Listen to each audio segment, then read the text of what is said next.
Halo sahabat Gavi Channel. Dengan dijadwalkannya kedatangan 3 unit pertama jet tempur Rafale di Indonesia di bulan Januari ini, TNI Angkatan Udara akan mencatat sejarah baru.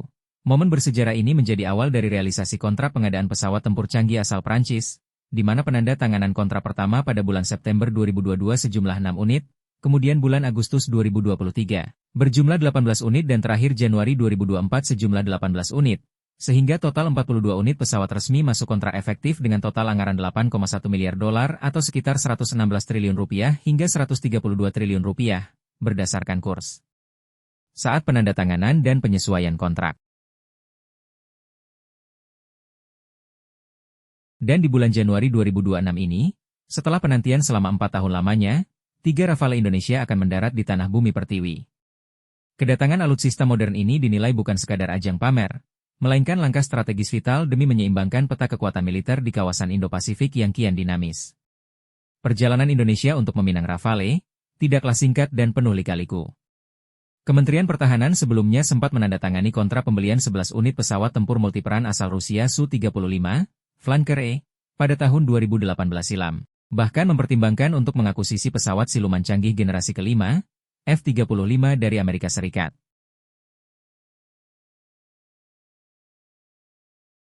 Namun semua itu mengalami hambatan dan bahkan pembatalan, sehingga pilihan akhirnya jatuh pada pesawat tempur Rafale buatan Dassault Aviation. Pembelian ini untuk memenuhi target minimum essential force yang diharapkan mencapai 100% pada tahun 2035 mendatang.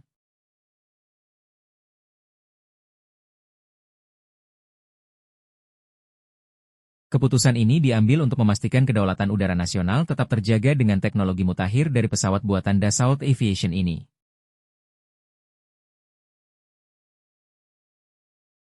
Jika kita melihat kembali ke belakang, Kementerian Pertahanan sendiri sempat masuk dalam tahap pembelian 12 unit pesawat tempur Mirage 2005, bekas Angkatan Udara Uni Emirat Arab, dengan nilai kontrak sebesar 11,8 triliun rupiah pada tahun 2023.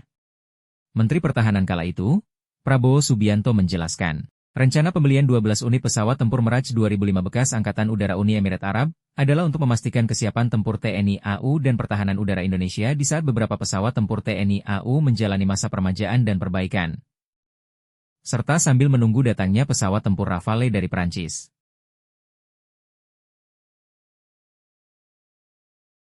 Di tahun yang sama pula pada bulan Agustus 2023, Menteri Pertahanan RI Prabowo Subianto melakukan penandatanganan nota kesepahaman, Memorandum of Understanding, atau komitmen pada pembelian 24 unit jet tempur generasi 4,5 dari Amerika Serikat yaitu F-15EX. Penandatanganan itu dilakukan di The Boeing Company, St. Louis, Missouri.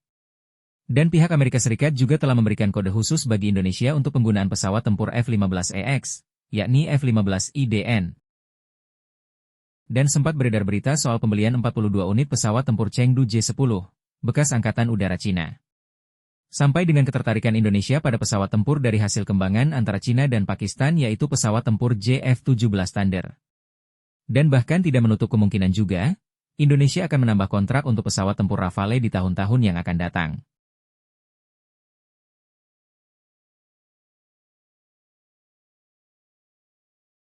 Keputusan untuk membeli pesawat tempur bukanlah hal yang mudah.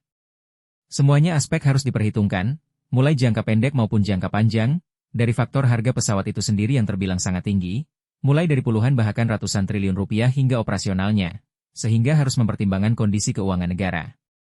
Dari faktor kondisi geopolitik terkini juga sangat berperan penting, sampai dengan pesawat mana yang cocok dengan kondisi geografis Indonesia dan teknologi yang canggih dan terbaru semua harus dipertimbangkan dan diputuskan secara bijak.